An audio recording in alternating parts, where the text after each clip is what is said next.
Hello guys, and welcome back to the SA DPC. We have two games today once again. It's your Friday double special, as we're back with Div 1. Our first game of the day is going to be between Lava and Balrogs. Another tall order for Balrogs, who's also going to be playing with a stand-in. No more King Tekka. Instead, it's going to be Tavo standing in for them.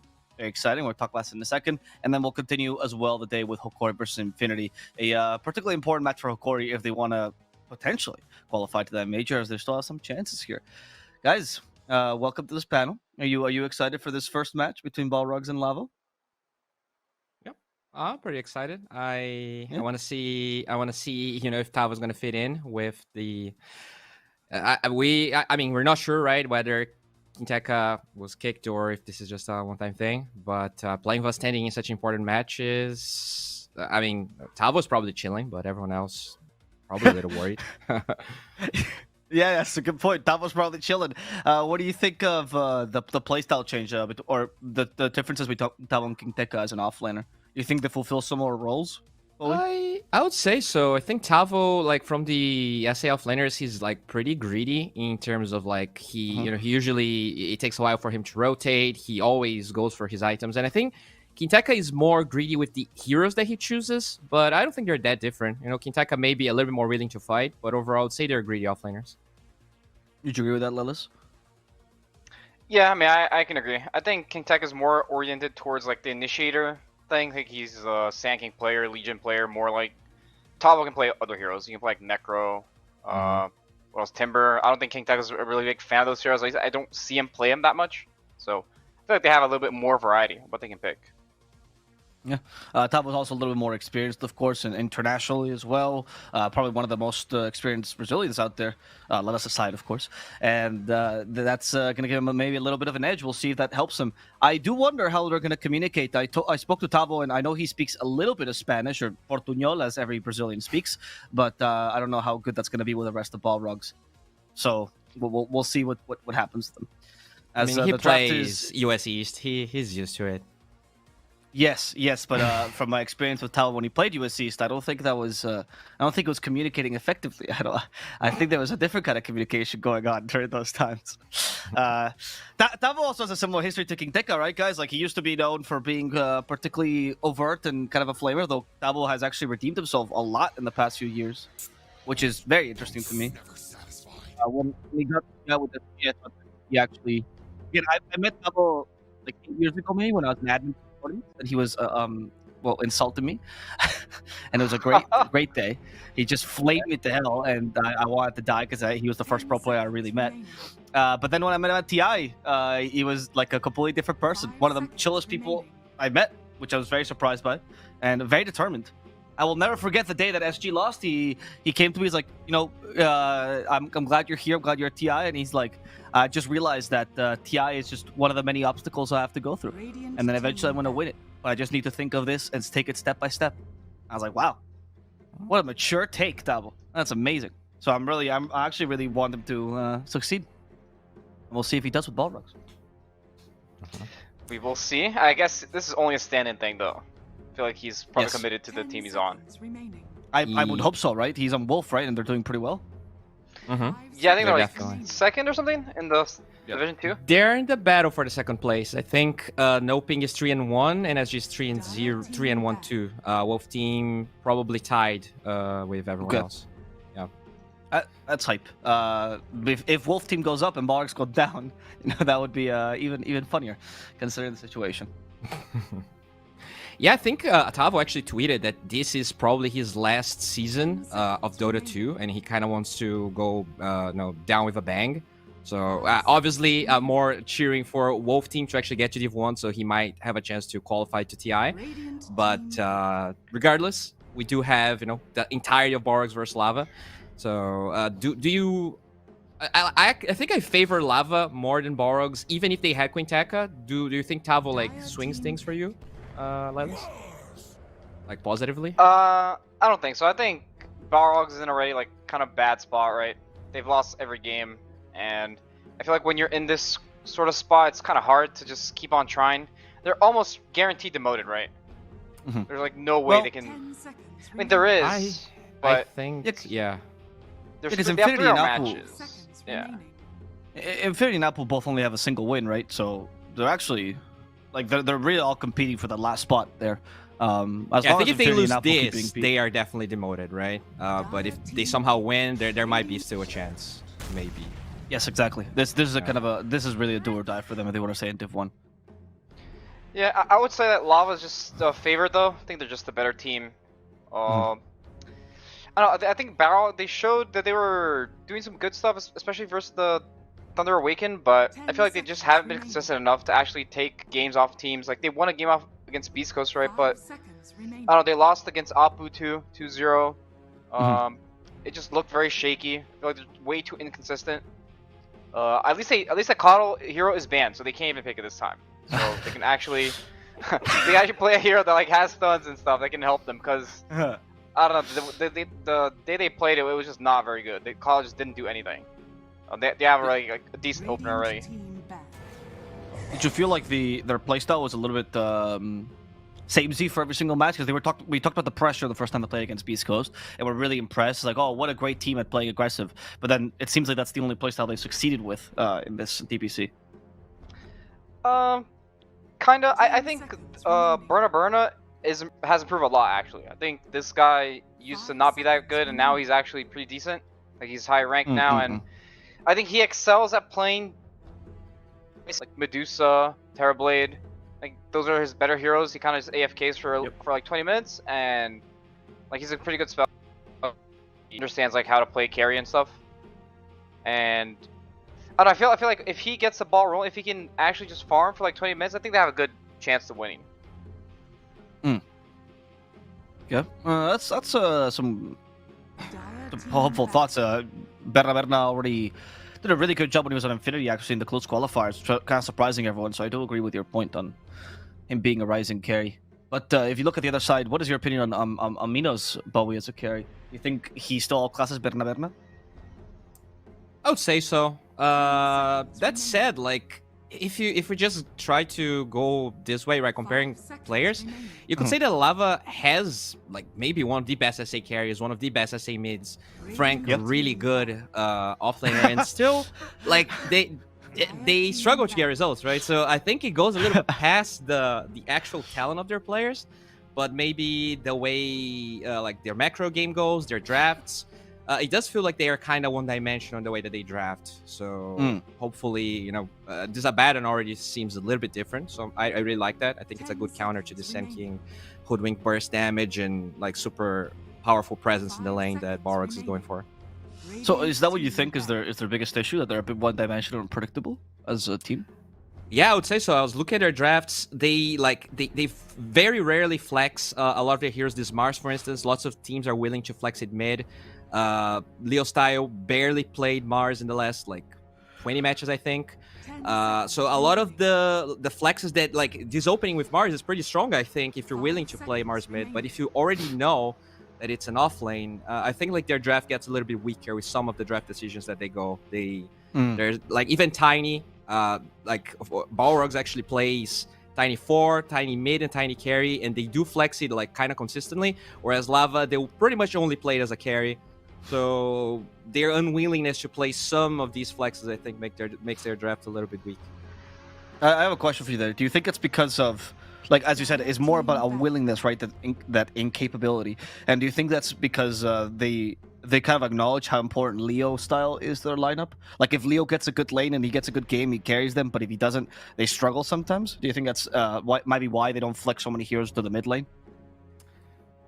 I think it could be it, but Astini was talking about this yesterday, right? Where like the off lane, I guess Winter actually taught Astini that the off lane is probably the best lane where you can actually last pick a hero and have an impact. And I was talking to other pro players, and they told me that like they think the off lane is probably the best last pick, and then carry/5 are the second and third place, where you last pick and you get a lot of impact in the lane. So mid, because of the way, you know, the runes and bottle and support stepping middle work, it doesn't really, I think, turn the ties that much. And they're just always putting Leo style in these better matchups, but how much does he actually do, right? Maybe that's their problem. That's a very good point, actually. That Yeah. it's kind of crazy to think that mid is no longer the best last pick because of the runes, but I think you're onto something.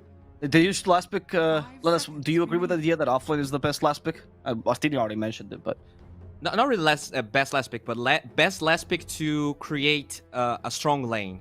I there. guess Sorry. that's- Thank you, Bowie. Yeah, it is. There's just if you at least if you play all the offlane heroes, there's a very big variety of heroes that you can approach the game in different ways. You can just like last pick a Veno and just stomp a lane, or you can just last pick an initiator hero.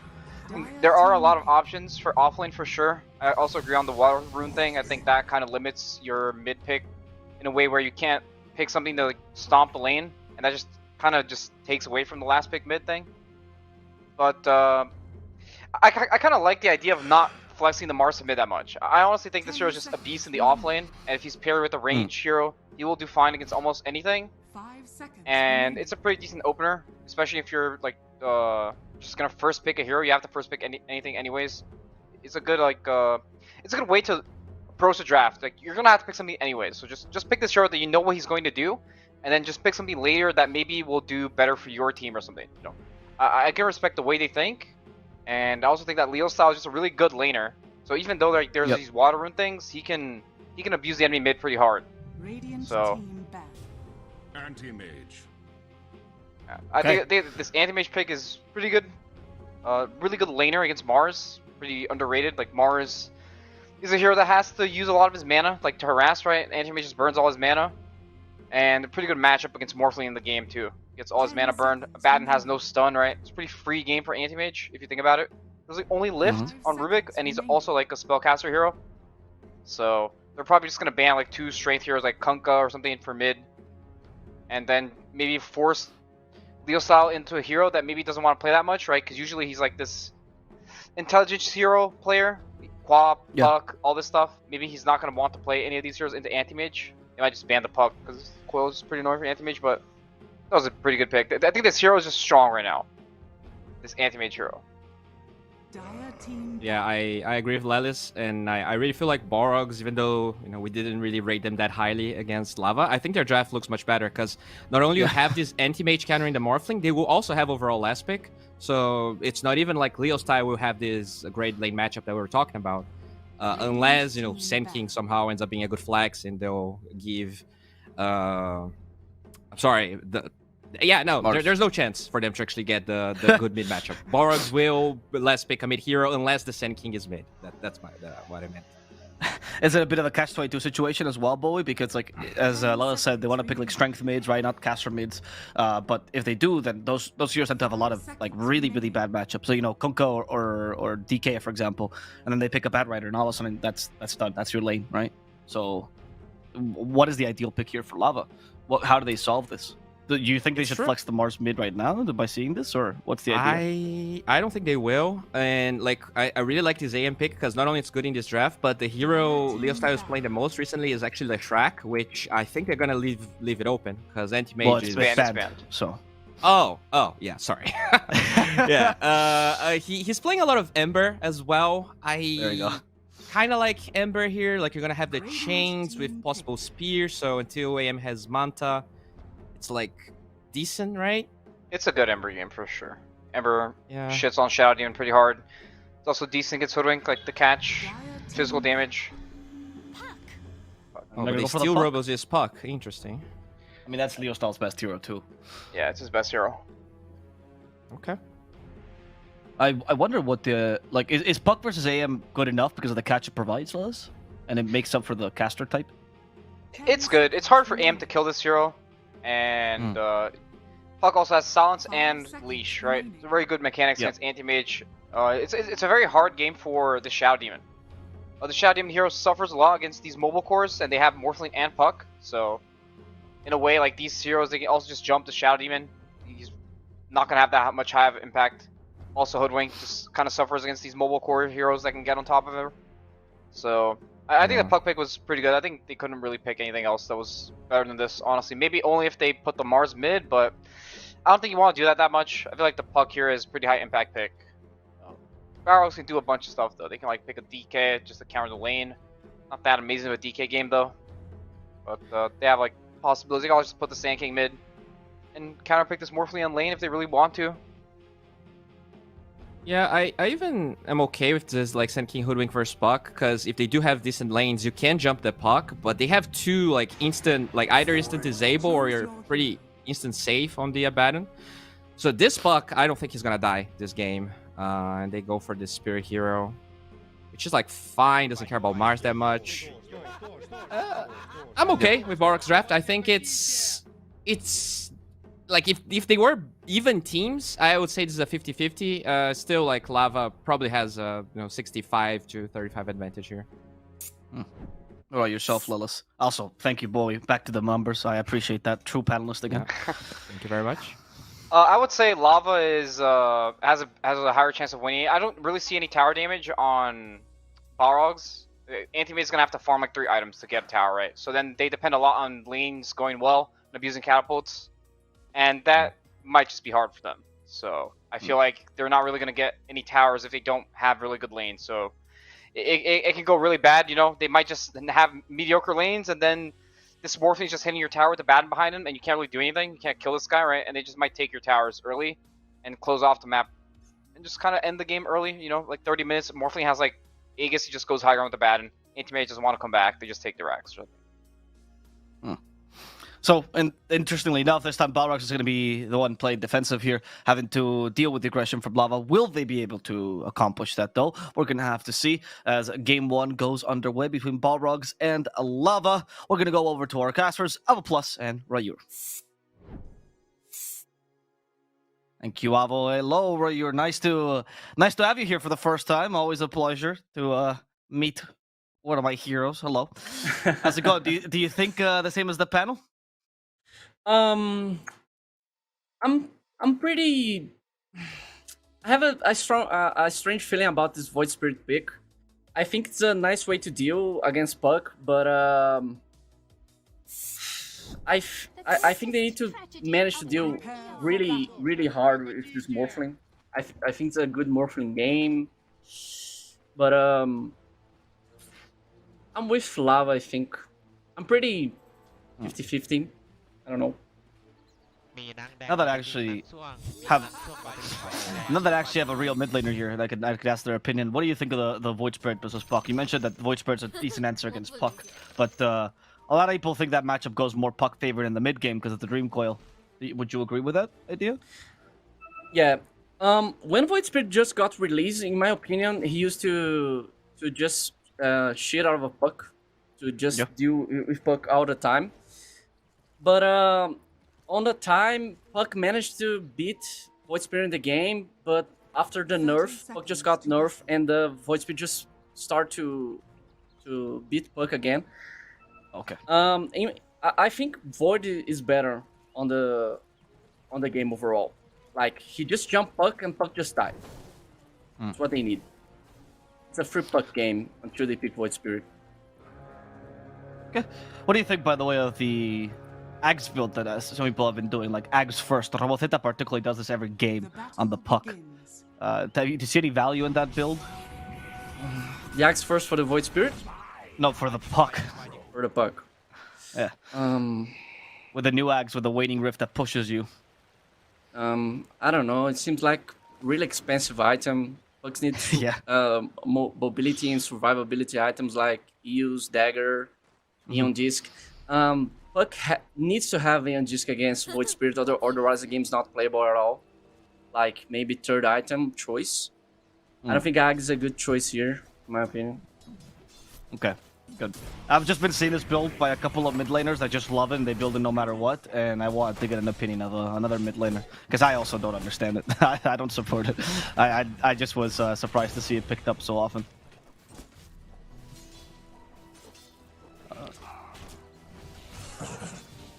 As we get into the game, so let's look at the lanes a little bit. We talked about the Void Spirit Puck matchup, of course, because we have a resident analyst mid laner here, but let's talk about some of the other lanes here as well.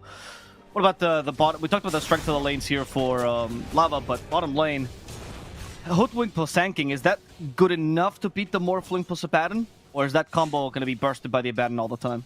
It's really tough lane. Like, when Morphling gets level 3, it's like free lane. I think Abaddon is doing a great job right now. Is just zoning out the two heroes alone by himself. They can't kill this Morphling. They need to make sure Abaddon lost HP and try to kill Abba. They need to ignore Morphling on the lane. The only way they kill Morphling is like Morphling just make a really mistake and does not attribute shift. But I think it's not going to happen. I think Balrogs needs to play this lane safe enough and try to just get farm, XP, and don't feed. They can't kill this Morphling at all. Abaddon is really good on these lanes. What about the top lane matchup with the Rubik Mars versus Anti-Mage Shadow Demon? Is it similar this time for Lava, or do they have kill potential?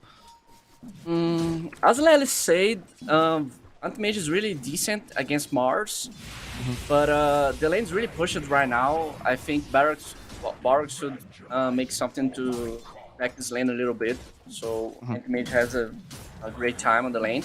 If they manage to get level 3 on Anti-Mage and get a Ring of Health for him and play just nuking the Mars, they can win this lane pretty easily. But seems like Lava is doing a great job on this beginning of the lane. The lane is really pushed for them, and this make a big difference when you're playing carry.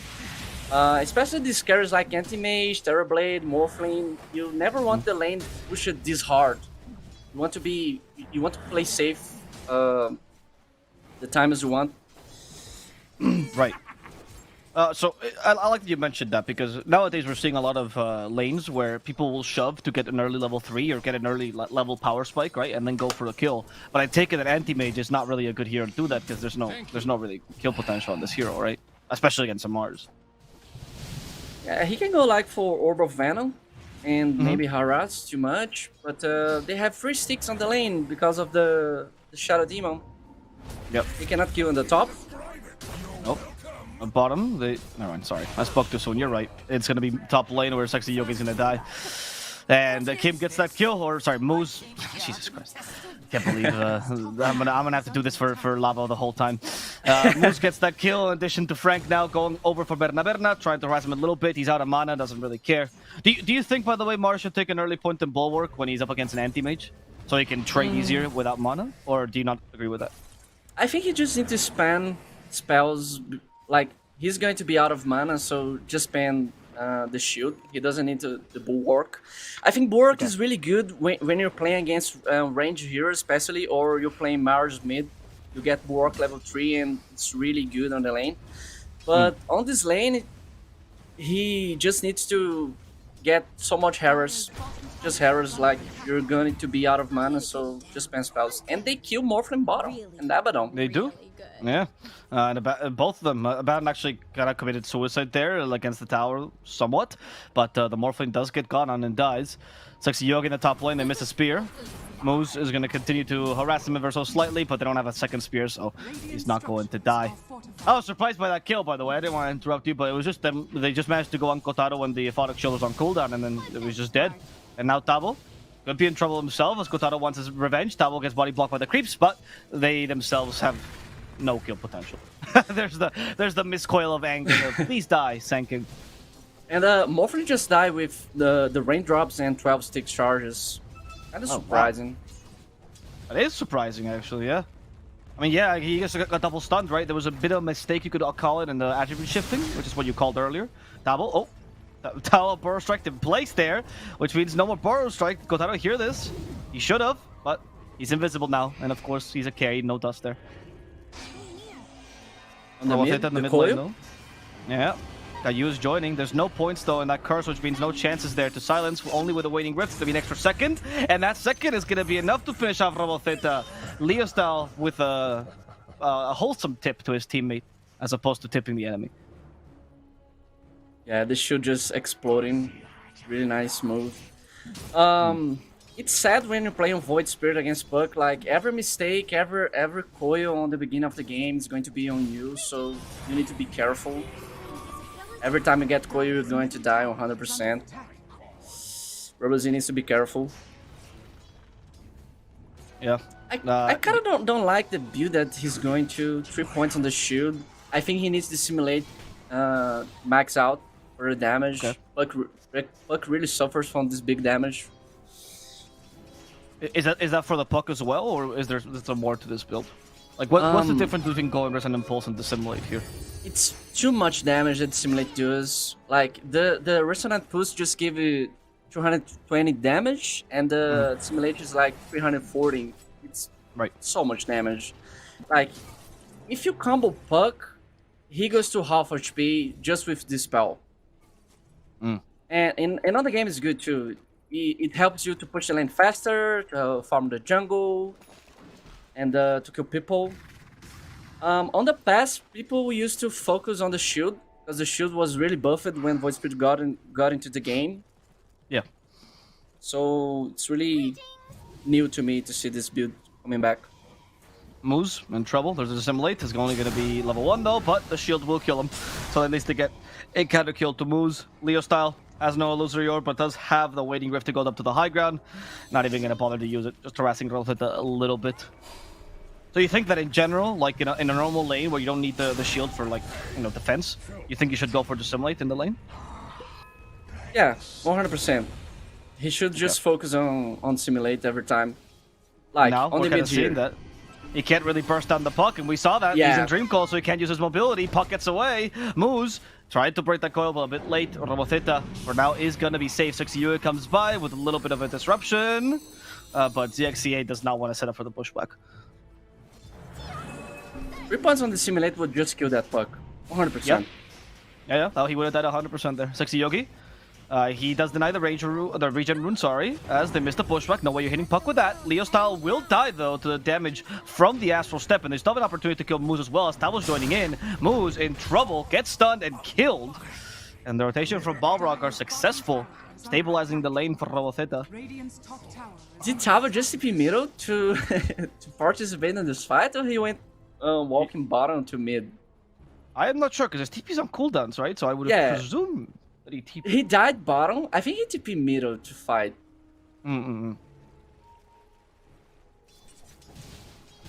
Is that the right play? Here. Do you think that's good that he got the extra counter kill? Because it was only for a Rubik. I think it doesn't matter. He needs to farm the stacks and try to get his dagger as fast as possible. Like, just go back bottom, farm, and get the stacks. I think the time he went into the mid and he lost so much time doing this. It's better to farm.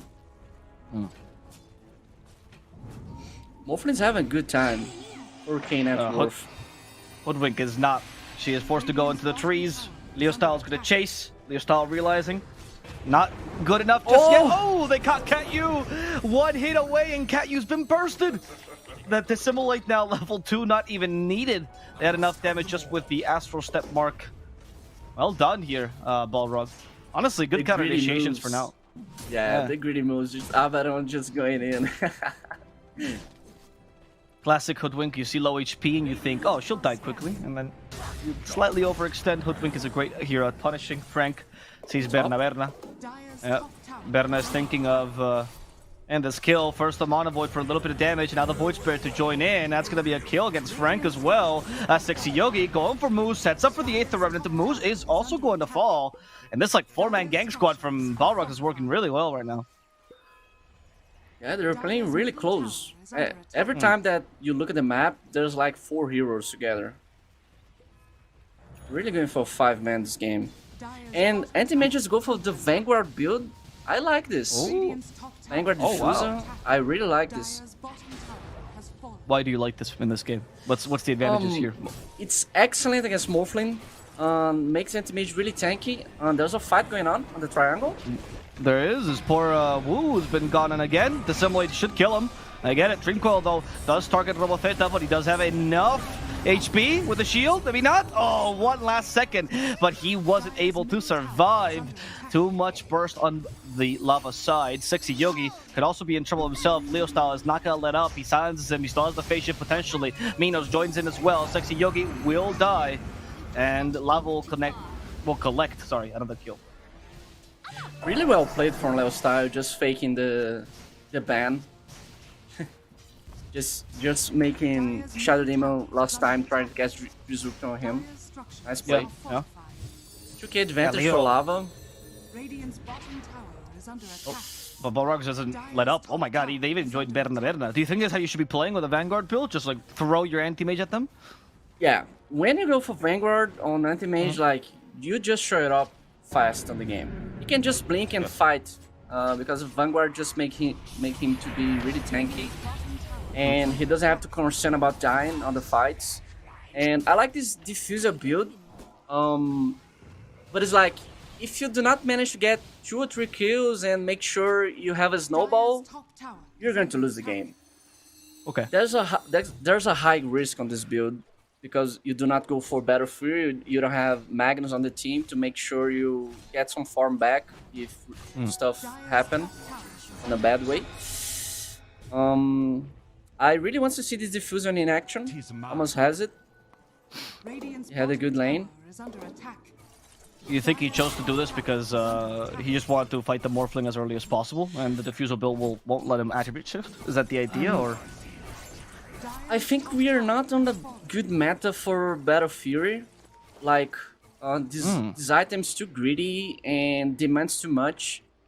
When you play these heroes that likes to go Battle Fury, it's kind of boring for your team. Your team just waits like 15 to 20 minutes of the game to show up. And like, you just show on the fight, you get maybe 1 kill, and you're like, okay guys, I'm going to farm again, good luck. And when you go this kind of builds that you just join the game sooner, the team like it, and the meta kinda makes you to do this. This meta now is forcing the carries to play sooner. You can't be just farming the whole time. Do you think that this applies for all the heroes that used to build Battle Fury? Like, for example, like a PA, would you still be angry as well if she built Battle Fury? You can go Daz on PA. You can skip the Battle Fury without a problem, but we're not seeing PA to be picked on the DPC, I think. I don't remember seeing any PA instead of pubs. People picking her on the pubs. I think it's because of this. It's too greedy. You need to wait too much for a carry to join the game, and on the other side, you always have a carry join the game soon. You do not want this on this meta. It's kind of game losing. You have like maybe Tiny with Shard. You have Luna with Dragonlance BKB. You have maybe Faceless Void just using Chrono at 10 minutes of the game with Madness and killing someone. We see this new CK build too. You do not want these heroes that go for BF. Sorry, what's the new CK build? What are you talking about? It's the Armlet, Shard, BKB build. Oh, okay, yeah. So the off-lane CK build that now is being played as a carry now. Is that what you're talking about? Yeah, we see Skeeter just doing this a lot. He gets Armlet, BKB, Dagger, and like the hero is ultra strong with 20 minutes of the game.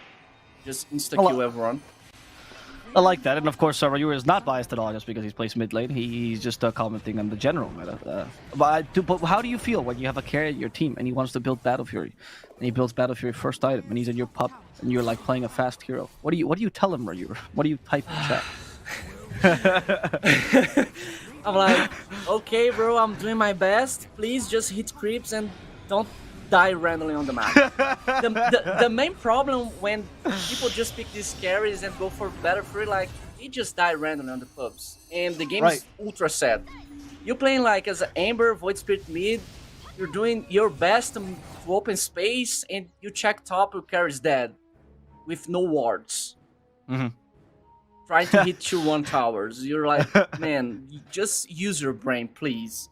There we go. That's what I wanted from you. A little bit of there's a game I played a couple weeks ago with Lunar and the Sammy Boy. I think there's was Sammy Boy on the team. Carry? No, he was supporting. I just picked PA, and everyone was spamming because I just marked Battle Fury, and everyone's like, please don't get Battle Fury. And I was like, oh, I'm going to carry you guys. Shut up. But on the end, I just had to go for Dazzle because people just said I'm going to break my items, and I'm like, okay, I'm going for Dazzle. Let's win the game. All right, that's the feeling. Good. That's a good story. Did you win that game? Yeah, we won the game pretty easily. I just go for Dazzle and we destroy the game. Right. What do you feel as a PA of going for like the old Falcon Blade Maelstrom build that was kind of being built a little bit as like a faster farming build, or do you think that's also too slow? We see, man, what's the name of the character from Tree Spirit? Just forget the name. Oh my god. Yatoro? Yatoro? Yeah, Sorry? Yatoro. Yeah. We see that Yatoro is making that build, trying to replace Battlefield with Maelstrom, but I think PA overall in the meta, it's not a good hero. Like, it's good, but it demands too much. The hero needs BKB fast. She doesn't have too much HP, and I think Frank is going to die on top. Yes, it seems like it. There's gonna be the bushwhack. Okay, sharpshooter on Ooh, top of the that. Frank's damage. dead, but the epicenter's dealing a fair amount of damage here to Leo style. Leo just walked in the middle of all that magical damage. Hoodwink is hunting now for the puck. And can he get him, though? That's the question. The bushwhack is now back available. They set up with a Yule Scepter, Robofeta, with Aether Remnant. They need the bushwhack, but it's not successful. Really far off the target. Robofeta, all that effort for naught. He can't really kill Leo with the help of a Wu nearby, and they're going to have to let him go. So they'll only settle for the Mars kill. And also, as Alyssa said, and one of the issues that they have here is no tower push, really. So not much you can threaten here. They just got to dive, go for another kill. Berna thought, maybe I dove too far, and let's go back. Let's go back, yeah. They managed to focus Anti-Mage on that fight, but the fact that he has Vanguard just took like 0 damage, and they need to run. If he had a better Fury, he was going to die, 100%. That was a... What do you think of the Anti-Mage, by the way, with Vanguard? When we saw him play like this in the... At least in the open qualifiers when we're casting, and there was a lot of mid lane anti-mage, right? And they would just take advantage of that power spike. But he kind of seems unkillable for the first like 5 minutes against Vanguard. Like nobody can touch this guy. Do you agree with that? Do you think Berna is playing that appropriately and playing super aggressive? Yeah, I think he needs to do this. Just play straightforward, pick every fight. Like there's a fight going on in mid right now. I think they're going to defend. He should join the fight. No, but Wink, a caught. But they also are going to exchange this for a puck. And this time with the mana point, it's going to be quick enough. As Rayuur pointed out, Berna joins the fight. However, their tower just fell. And this is Kotaro managing to make it out of here alive. Tabo still thinking of killing Frank. There's the arena use. Tabo forgot about this spell. He does get away, just barely with a Burrow Strike. As Berna, he tries to blink away, but the telekinesis catches him. Minos is concentrating on this enemy carry. He turns into the Void Spirit, but that mobility is not going to help him enough. In the end, Balrogs will be able to make it out of here alive with all their heroes. Taro? Oh. Anti-Mage just jumps in and do not die. This is so cool to watch. Like, he jumps and he's like, okay guys, I'm here. Focus me. You guys can't do anything. And he just blinks out. He got in danger. It's really cool to watch. No. The pushback, nope. They got ZXZA. Goodbye to the Hoodwink. Tabo is setting up the epicenter though. And this time it's time to go for Frank. No arena, but Trinkle did catch the Void Spirit. That's gave Frank falling as Kotaro also catches Sexy Yogi in the back lines. Robofeta will be at least able to tilt himself to safety, but the rest of Balrogs won't be as lucky. The 2 supports particularly who die there, at least they get Frank's kill in exchange. Tabo still being chased here by Wu. But Tabo does have invisibility right now. Wu sets up a sentry, Leo style. Wants to continue being aggressive here? No, he's not going to jump to that orb. Okay, we're all good, we're all good. The way Lava is playing the map right now is really nice. They have 3 aggressive wards and they're just going forward. Like, it's kind of a strange move for Balrogs. They had no vision and they went for fighting the rune. Anti-Mage had no resources to fight and they just pick a fight. Lava is doing really well map control. They are playing aggressive, they know what they are doing. They're using everything about the heroes. Playing on the limit. I think Barons need to smoke and try to kill a core, like Puck. They need to kill Puck or Morphling. Morphling is hard to kill because he has Linkens and Abaddon is going to over him all the time. But I think Barracks really need to pick off right now because they need to open space. They don't have towers. They didn't take any towers. Like Lely said, they have 0 siege damage, and it's a problem. When you're playing carry and like Baron is playing right now, and you did not take the bottom tower, the game is kind of sad. You don't have much place to go on the map. Like, he wants to hit this tower, but no one is showing up. Do you think that he used the scan? Do you think that the lack of tower push is also making it difficult for them to put pressure on the map? Because like if you go near a tower, you take a fight, there's no threat that you actually will be able to take the tower afterwards. And then Lava doesn't seem so scared.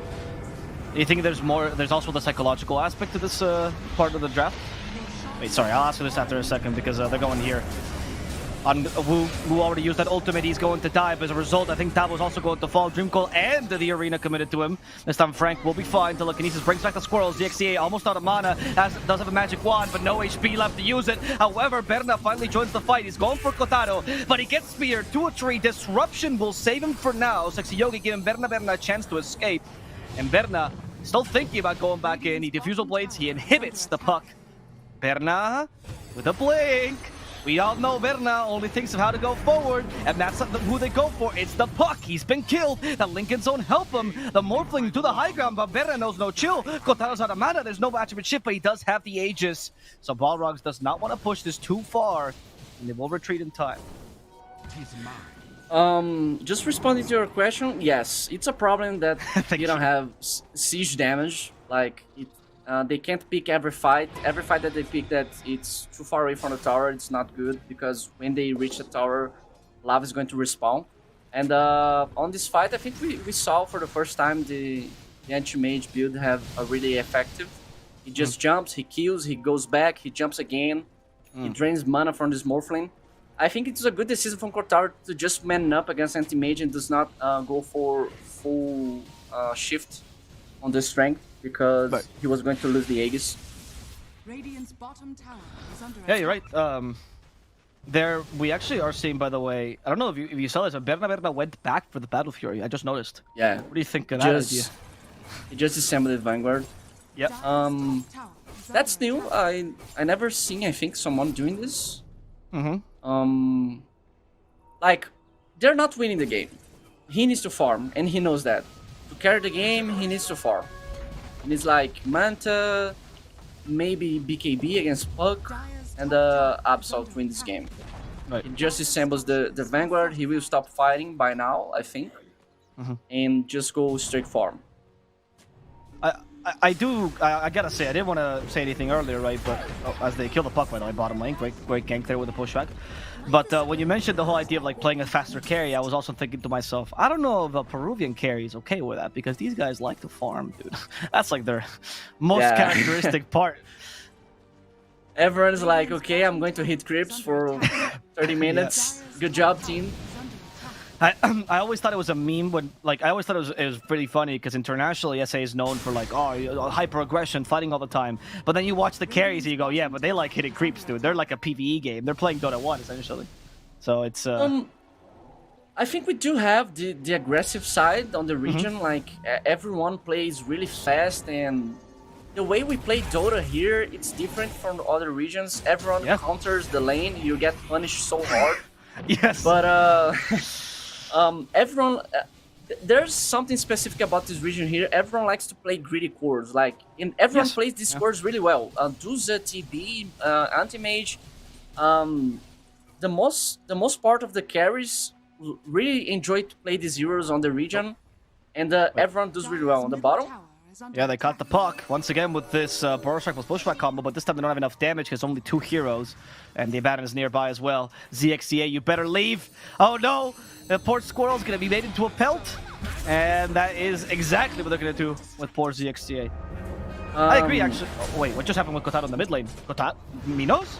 What? Minos, what are you doing, man? Why are you under the tower? They caught him with the Ether Remnant. They're lacking stuns, so he only lost the Aegis there, but I mean, that is a very Minos play, so part of me understands this, but also why? There's just like 1 minute left to the Aegis. I think it's not of a big deal. So he was just pushing and he knew he could get away, and that was it? Yeah, I think it's okay to lose the Aegis, like 1 minute left. Okay. Alright. Not a big deal. They're not trying to fight now. They're not trying to just take the power. They just took top tower. Middle tower is really low HP. Okay, It's okay. alright. It's not the very best, but it's okay. Thank you for bringing me down. On the topic of the, I'm joking. On the topic of SA though, I do like what you mentioned because I think something that's, god damn it, teams. 1 second. We're Everyone talking wants about to the fight. complexity of the culture of this region. There's only the sharpshooter. I think it'll be fine. Yeah, so as you were saying, something that always impressed me about SA actually was the fact that here, like they do like to fight, they do fight a lot. You're right, but the cores find farm between those fights, and I think it's understated how impressive it is to like fight 24/7 and still have a Morphling 13k net worth minute 23, right? Like they managed to combine those two things really well. As you said, they play greedy carries really well. So I'm always very impressed by that. I think who started this was Hector from Beast Coast Yeah. when the fight. Oh. Yep. Woo. It's gonna be Woo actually surviving the whole fight. 60 Yogi's the one to get bursted down in the middle of the arena. As Tavo, who almost dies, Woo manages to finish off the skill. Tavo does fall here. Kotaro managing to survive thanks to that morph. Katyu might not be as lucky. Woo does get put up in the air. The Simulate should kill him. And that's going to be at least a kill on the enemy 5. Moose at least is capable of making the blink away, thanks to stealing that blink from the anti-mage. And it seems like Lava is looking to retreat, but maybe a counter initiation here. If they just reveal themselves in the mid lane, no, they're only there to go back. Seems like both teams don't want us to talk about Dota, so let's talk about the game. Yeah, let's go, Rayuur. I believe in you. I think they had a greedy move trying to go high ground right now. Like, they had no Aegis, they don't have EKB on the Morphling. And Balrogs has a strong high ground. Shadow Demon, a Hoodwinked, Sand King. They need to be careful. And you have anti-mages to just jump if someone gets low mana. Yep. They got punished for that. The smoke from Lava. They have a ward here, Balrogs. They want to fight. Oh, Sand King is really far away.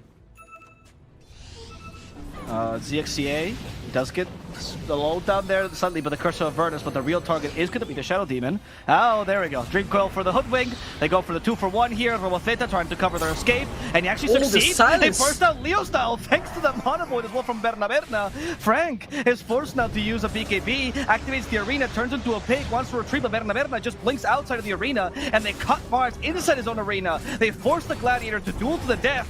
And this time, he is going to die himself. Balrogs getting 3 kills out of this, 2 cores as well. Berna on point with this anti-mage. Yeah. You just said, like, Mars just got transformed into a pig and he has tier 2 items and he's using pig pole. Yeah? Are you against that? Does he have... Oh yeah, he has Dragon Scale. Oh my god. Yeah, Dragon Scale and Nether Shell. I think Yeah, he's just surprised. unaware. There's some games that you are so focused that you just forget about neutral items. It's normal, I think. I agree. I do that every game, and I'm a scrub, but I understand it perfectly. Every game, it's I mean, it's not comments, normal, Rayuur. but No, it's okay. Okay, No, let's just gloss over that. Alright. Anti-Mage is showing up. The big Mana Void. He just used Mana Void next to Morphling, and Morphling just got like half HP and he could not fight. He needs BKB, desperate to join the game. The way Balrogs is playing right now, I think it's the best way. They're just picking every fight. Like every time Lava is around. Even that SK was not close enough, they just decide to fight because they know that Anti-Mage is really good at this game and no one can stop him. And they managed to pick the fight without the Sand King and still managed to win. Really nice move. Tara has his BKB on the mid. They will find Woo. Kotaro is returned to a the second stun. himself, but a beautiful Yule Center by Tavo. Unfortunately, that's going to be punished by everything else in the book. Still, well done on the Eels, you know, point for style there, Tavo. Use Arena to kill Sand King. I think they're going to fight when Tavo's up. That's true. Oh, the rush, the timer. Oh my god. Yeah, that was the perfect timing now. I'm not going to do it fast enough. There's no way Balrogs can contest this in time. Instead, Balrogs will push down bottom. Anti-Mage now actually does have some pushing power, so they'll take a tower, but that's all they can do. I think Anti-Mage needs to go BKB this game. Like, they have Arena, Silence. I don't know, He's going Axe. maybe I'm wrong. I don't know if Axe is the best choice here. He needs Absol. I mean, Axe has a lot of synergy with a build, right? The diffuser and everything. Yeah, I think Axe is good when you need to kite the fight. Like, you just keep spamming these illusions from far away, no one knows what is happening, and everyone starts panicking, like... everyone's like, okay, Anti-Mage is here, no, he's not here, okay, he's here now, no, he's not here, and then he jumps and he kills someone. Right. On this game, he just needs to jump and do not die with BKB or Epulze. I don't know, let's see how it deals. Dire's middle tower has Right, so you think that he's going for like a tricky play and everything, which is nice and cool, but not as effective as just tanking with the PKB, and he's tanky enough to survive everything, right? Yeah, but I'm not saying it's a bad item. Of course, we'll see. I think we need to see how he's going to perform on the next fights. But I think maybe BKB would be better if he managed to cast the blink wrong. If he is not careful enough, he's going to die. I think they have damage to kill him. We'll see what happens. He does a 2.5k HP, so it's not bad. It's a respectable amount of HP for the anti-mage. We'll see if he now goes also for the maybe Basher or what, as the Vitality booster still has inventory. Yeah, maybe he's going to Epulze as a Vitality booster. Yep. I don't think Heart is an option here. No, I haven't seen an anti-mage build hard in forever. So yeah. Lava is going to, he's taking really careful to not throw the game. They do not want to go high ground. Yep. I mean, I think Berna, as Leos pointed out, I think Berna's a pretty reliable guy to play carry in the late game. He's the Dusa Spectre kind of player, right? He doesn't really make many mistakes. It's really the opposite of Minos, honestly. Like, the two guys have very different playstyles. Minos, if he was in Balrog's position, would be farming the enemy jungle. Or go up to the high ground. That's the classic Minos play as well. Go up to the high ground with that vision. That used to be his signature. Has no fear. Giga Yeah, it's true. That's why I think when I see Minos on the strength carries or like Morphling, like these tanky carries that have like a lot of, counterplay options, I think he's really good. I think he excels on these carries.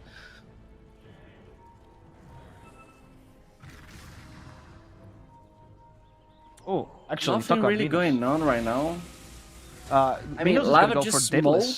What do you think of this idea here? He needs damage. That's alright this season. He needs to just waveform and kill someone. He just picked the waveform talent. You just use this and you just delete a support out of the game.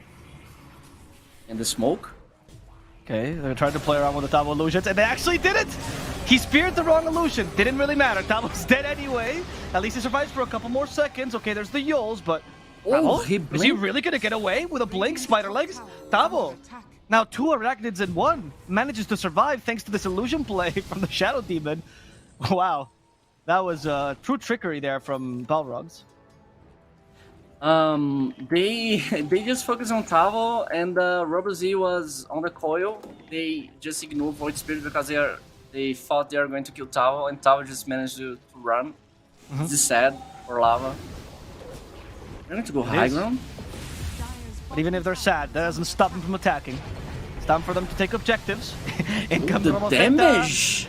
He has to be careful. That Mindbreaker. Dire's bottom tower has fallen.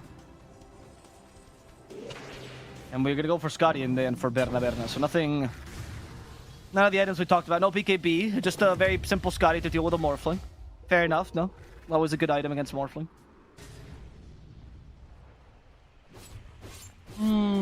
He's going Basher on Anti-Mage.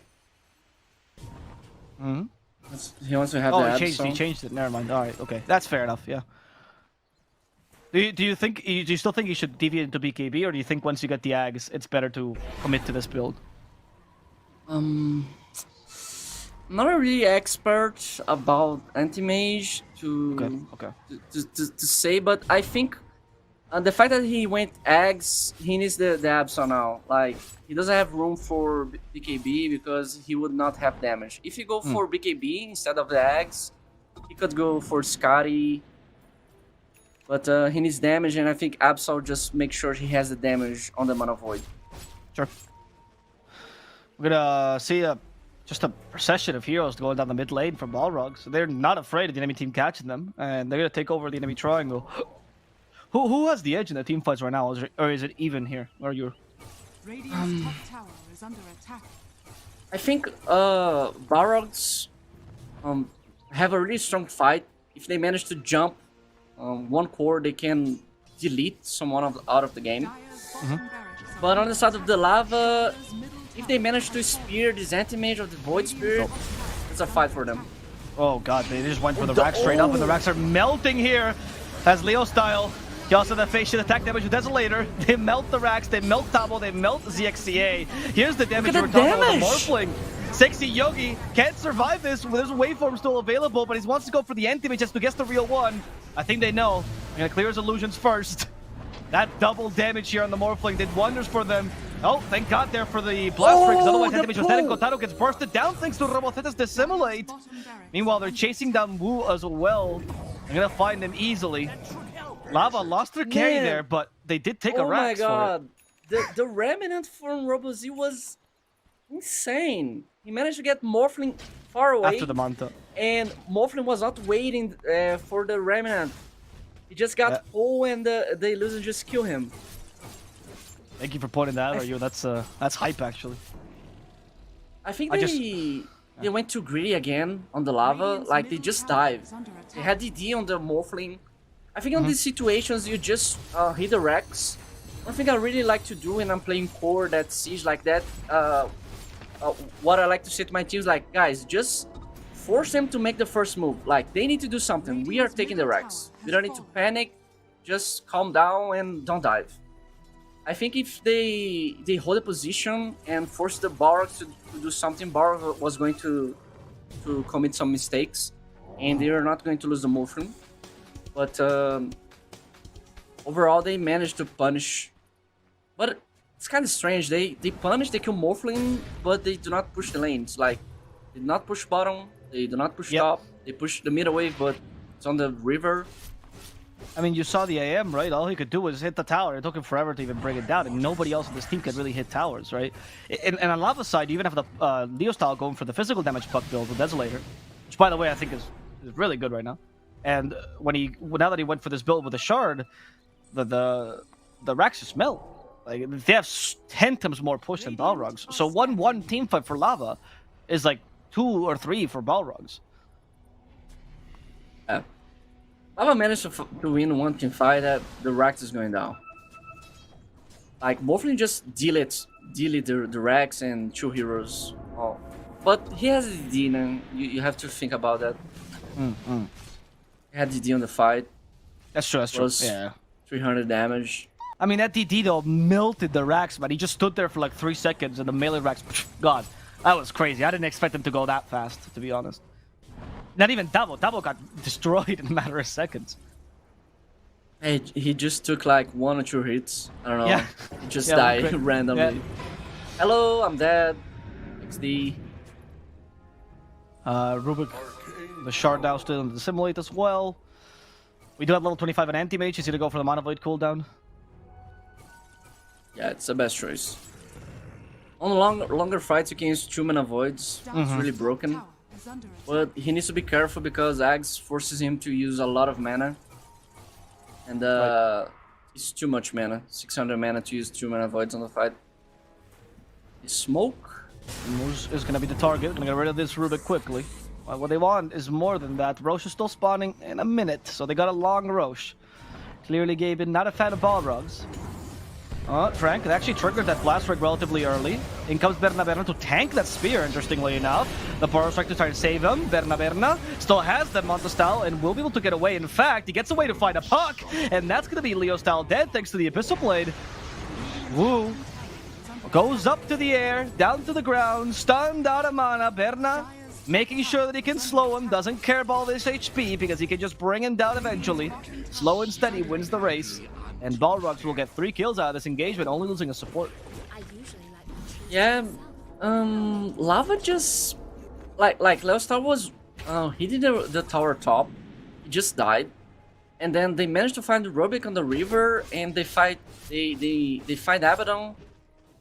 They do not fight. They just randomly die on the map. And the rush is going to respawn. I think Lava needs to stand up and fight as 5. Just go as a team. Okay. And Versus do you think that like okay, so you say they have to go as a team and fight, but what's the initiation like? Because here they obviously got caught from behind without being expected. So where do they have to position themselves on the map to make sure these 5-on-5 fights happen their way? They need to make sure they have vision of Shadow Demon and jump a core and punk. Oh, and definitely not walk in without vision, like Gotaro just did here. He's been taunted, silenced as well. Gotaro activates the BKB. They don't have the Abyssal Blade, so they can't stop him anymore. And now it's time for the Minos game. They get a bash on Minos. They do also stun him with the Ether Weapon. It takes the Mana Void. They're able to finish him off. Minos is down for the count. And so will be this poor Mars. Sexy Yogi will have to buy back for this fight. That's totally worth it for Balrogs, who just got the kill on 2 cores, particularly the enemy carry. And they're thinking of wanting more, but the Roche is still up, guys, if you want to take it. There we go, yeah. Don't go too crazy. Time for Roche instead. Didn't Morphin just walks in without vision? Or am I crazy? Yes, he did. He walked in without vision, yes. Are you asking this about Minos, my friend? I mean, come on. The way they need to fight, like, they need to see where Shadow Demon is, and Mars jumps open arena on a core like Foot Spirit or Anti-Mage, and Puck go for Shadow Demon, and they can fight that way. Shadow Demon's alive, he can cover whoever gets a spear on the arena. Yep. I wanna ask you in this, because I usually mention this where like a team loses like 2 fights in a row when they're winning, right? That sometimes when the paradigm shifts in the game, when like the other team starts to win because their lineup starts to come online, because you don't have full vision when you're playing the game, you don't realize until like you lose 1 or 2 fights. Is this true? Am I just imagining this? Do pro players actually think this? Where like, oh guys, we're actually not that strong anymore. We gotta calm down a little bit. Have you ever had that situation in the game? Yeah, when you lose 1 or 2 fights, you're like, okay, guys, we are doing something wrong. Right. Or you reorganize the way you're going to fight, or just you stop fighting, do something new. Oh, Engage. Okay, this new thing, I don't know if it worked. Frank got stopped right in his tracks, but they did kill Tao as a result. He's been hexed and destroyed. Wu will fall here quickly. That's not who they wanted. They want something more valuable, like the a Mana Void. Void Berna kill finds the death, and Morphling. Berna kills Minos in the middle of this fight. The Mana Void once again being super impactful. Minos had the Aegis, so he was fine to fight to the death. And Berna chasing after Frank, deciding maybe he doesn't want to push this too far, as Leo is still a threat. Berna will instead try to push this mid lane. They've lost 3 heroes, Balrog, so it's not like that was a walk in the park for them, but at least Berna survives. Oh, you got Witchbane as well. That's huge. The fact that he managed to kill Morphling was so big because they're going to lose the fight. Shadow Demon just died, SK just died with VKB, with Cheese, and Berna just got Coil. Morphling was trading hits with him, and Mana Void just connects in and killed Morphling. Really good trade for the Balrogs because they're going to lose the fight there. Took so much damage, oh my god. Yeah. And we have VKB now on Berna. I think he needs to consume his eggs. It's time to consume the eggs. He has 4k gold. He just sell the threads. Okay. What is the item now? Berna.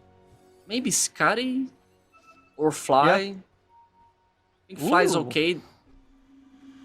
Wait, sorry, Fly? Is that what you call it in Brazil? Interesting, I never heard that. Yeah, you use Fly, Butterfly. In Peru, they call it green. I don't know if you ever heard that. Green? No, Yeah, it's the first time too. What's green in Portuguese? Green, verde. Verde? Okay, Verde. yeah, makes sense. Verde in Spanish, right? So they call it verdes because like more than one in green. It's greens. That's what they say. In fact, Hector, if you call it butterfly, he won't understand you. You have to say verdes, and then he understands you. He doesn't speak English. It's pretty fun. I think Butterfly is good here for Anti-Mage. Like, they have physical damage on Morphling, they have physical damage on Puck, and Morphling kinda doesn't want to buy MKB, neither Puck. Puck is going MKB, I think. He just bought Demo Edge. No, he's going for Daedalus, okay. Never mind. Never mind, I just got baited. You just got baited there. It's good. It's good. Don't worry. That's I like this Puck build, by the way. I know you're a Puck enthusiast yourself. Are you happy with this physical damage build? Do you think it's actually useful these days? Well, actually, you know what? I'm not gonna ask you this because I feel like the team fight is gonna go on now. Yeah. I'll ask you after the fight. There we go. That's gonna be Moose bursted down in a matter of seconds. Berna with that BKB. He's much stronger. Can't be stopped by the arena, but he's going for Frank, and that's not the ideal target as Void Spirit has already been killed in the backlines. Everyone's on the retreat here. They've silenced Berna, and they turn him into a pig. Can they collect his hand? A Thorman catches him. They go for Berna again, but Berna now getting free of those stuns. It's gonna be the Shadow Demon walking in the middle of this fight, trying to create some discord. Ooh. And it's also gonna be Tabo joining in with the Epicenter killing off this Abaddon. However, Berna gets sniped in the backlines thanks to Leo Styles' puck. His physical damage puck working wonders against the anti-mage. Moose will also be caught here in the disruption, and they're gonna get 3 kills here on Lava. Well, just destroy anti-mage on this fight. Yes. And wild. he melted Void Spirit. I think this build was to be a really meta on the past, but the fact that they nerfed the level 10 talent, Puck used to get 25 plus damage, I think. I don't remember exactly. This build got nerfed. I really like this decision from Lifestyle. We do not see often mid laners going for this build because it's strange. If it does not work, you're going to lose the game. If you do not kill a core on the fight, it's terrible. But he seems to be a really confident player, and he knows what he's doing. It's really paying off. Oh, okay, but they have burst to help Mars here. However, Mino still has that Satanic. He's fine. The Mindbreaker, which just keeps in his inventory, just in case. And goes double. They think of going for the puck, but the puck is going to be saved here by Disruption. It's actually Moose's Disruption, which completely turns around this fight. Defensive Yolster from Rolafeta, who decides to retreat in time. And Anti-Mage buys back towards the end. He just... Okay, well... He just wait everyone to leave to buy back? Classic Anti-Mage. This puts Balrogs on a risk move right now. Lava knows that he doesn't have buy. If he dies once, the game's over. But he has BKB. But we see that on the last fight, he just got melted on the physical damage. He's just marking the butterfly too. To survive, yep. Yeah, because once he saw the puck dealing that much damage, right, Scotty is no longer an option, because your real threat is the puck, not the Morphling.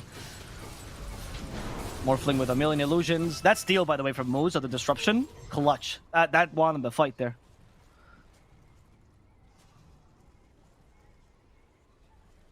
Do you... Because you have to consume the eggs, and you also have to buy the butterfly. He's not going to have enough gold if he does this. No, he doesn't have... Is there an item he can sell? Do you sell Diffusal? He just sell... I think it's a okay decision, but he can't jump on the Morphling and remove the Linkers by himself. Oh, very good point, actually. Like, but he's now all in on the puck then, right? Yeah, he needs to jump on the puck and just destroy puck on the first jump. Puck managed to use BKB, game is over. He needs disc so hard on the puck. On the stage of the game where you're playing puck, you can just die really easily. You need disc, bro. Yeah, he is building it. But who's gonna die easily? It seems like it's Frank, unless the BKB into the counter initiation. Tabo has been perma-stunned and destroyed. And now Balrogs thinks, well, we can't really keep initiating on the Smarts, can we? Wanna take down Sexy Yogi for free. Sexy Yogi trying to pretend like he's an illusion. That's not gonna work because the illusion's destroyed in a matter of seconds. Do you think Balrogs is overcommitting by always going on the Mars right now?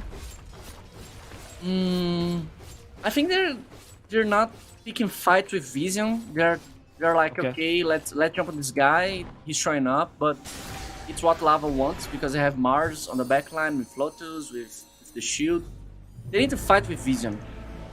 And they're going for this high ground. It's the bushwhack. We should do little shadow poison, so no disruption. Once again stolen, working against them. They're going to slow siege this Rex with the mat and disruption. You get a taste of your own medicine now, huh? Oh my god. That's the best spell that Morphin could get. Oh, the jump. Oh, wait. Robofeta He does get to the Simulate stun onto the Morphling. They have a chance, but Kotaro gets away just in time. Partially thanks to Wu. In the backlines, the Puck is trying to chase the supports here. Leo Style deals too much damage. They managed to kill off Frank. Leo Style is retreating now. The Anti-Mage sees the opportunity. Let's go for the Puck. He's out of BKB, but the Aphotic Shield makes it difficult for him to die. As a Sexy Yogi chases further, hoping to at least kill Wu Dota. I'm gonna have to settle for the support here. Not the ideal target. They really wanted the Puck, but at least the Racks are still alive. Yeah, they managed to defend really tight. I thought Leo Star was going to read the Racks as Puck, but he managed to just kill everyone instead. Okay, guys, I'm going to just hit everyone here. I don't care. As I said, Balrogs need to do something. Like, you're losing the Racks. You need to act, and they just act. As I said on the previous high ground that Lava was trying to do. Yeah. It's just a matter of like, I think they are now fighting the right initiations. With Raboteta's BKB, it makes it easier now that the Simulate stun's also available, because he actually has a catch besides the Aether Remnant.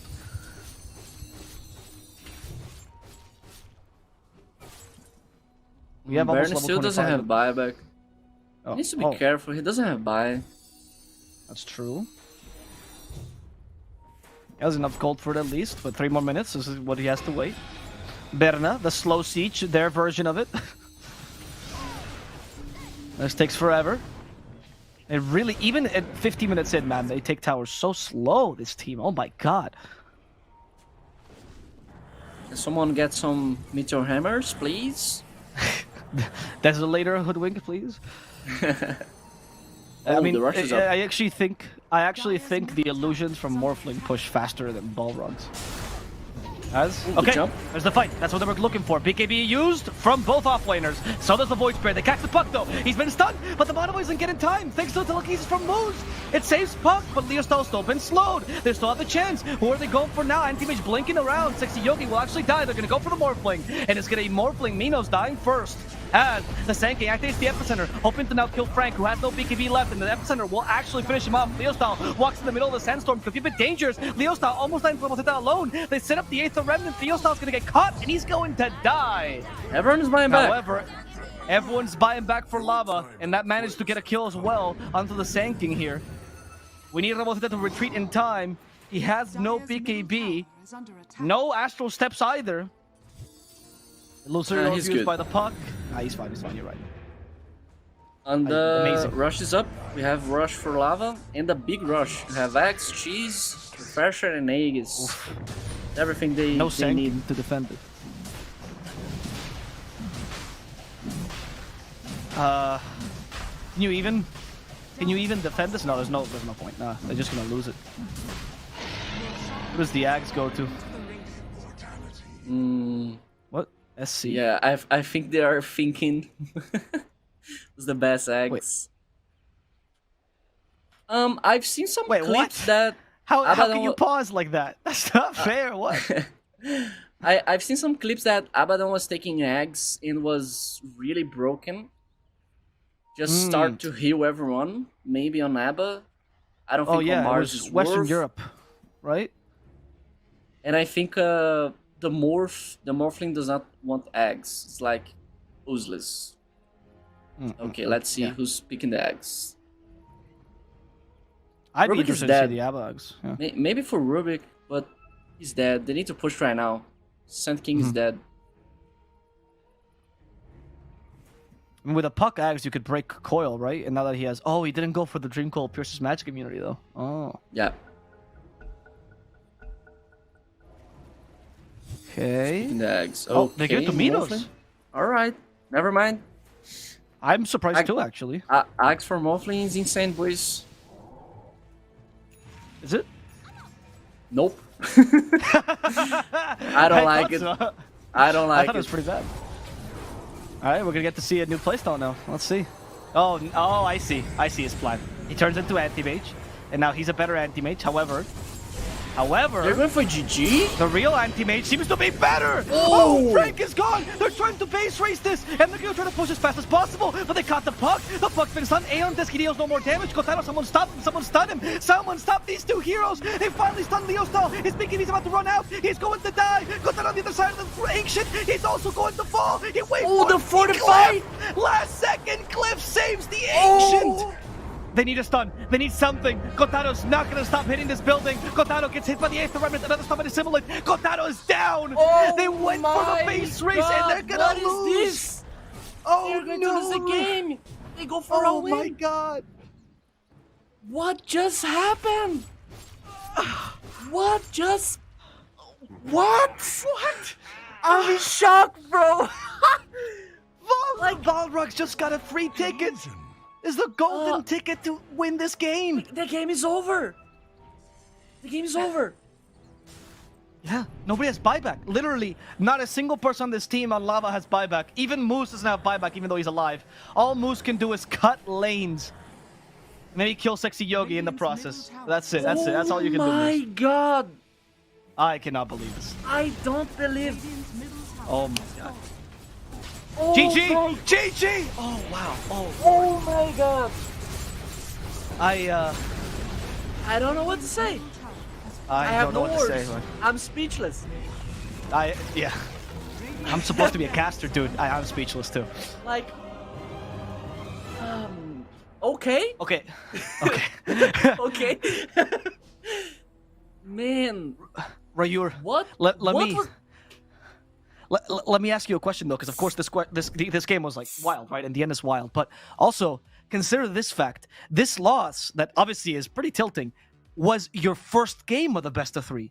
You still have to play a second one now after this loss. How do you recover from this now? It is a difficult game to reset from, right? I think they managed to do a win without thinking too much. They need to reset and like, okay, guys, we can do this. We're winning the game. We just took 2 racks. We know we can do this, and let's be more calm on the next time.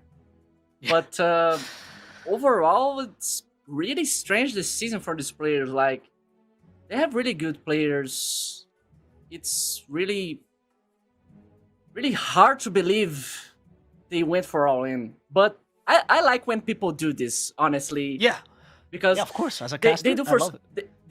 they do something different. They surprise us, and they're like, okay, let's go. But I don't know, man. Really risky, but really fun to watch. Yeah, I think that's gonna be the the consensus here. What a wild game! Let's see what our panel has to talk about this game as we go back, and we're gonna check what the panel has to say about this crazy first game of the series. Well, guys, thoughts, Bowie? I do have thoughts. I have very Yes. strong thoughts about this game. Okay. Give me your thoughts. So, I agree with Lelis that offlane Mars is a good hero, but imagine you're drafting against a team that you know never flexes Mars to any other position, right? You know it's gonna be offlane. He's digging himself Like- in here. That anti-mage pick is super dangerous. I think fourth picking anti-mage. Obviously, it was a decent anti-mage, but you're gonna have that good matchup. A lot of other teams could slaughter you if you go for anti-mage. They could go for this matchup where the anti-mage has no game and he just gets destroyed. I think Burna got enabled so hard that game, being able to go AM fourth pick. They also go Puck that, sure, is okay versus AM, but when the AM is enabled that hard, it didn't really matter. There were countless of other mistakes and things that I think could have been improved on the side of Lava, but I really feel like the draft just made this game insanely hard. You could see they were taking better fights, that they were overall the better team the whole time, but this anti-mage was just really good. Do you have anything to comment on the draft, Flawless, or do you want to talk about gameplay instead? Yeah, I think it was a really good anti-mage game for sure. I thought it was one of the better picks they could do right there. It was just really free.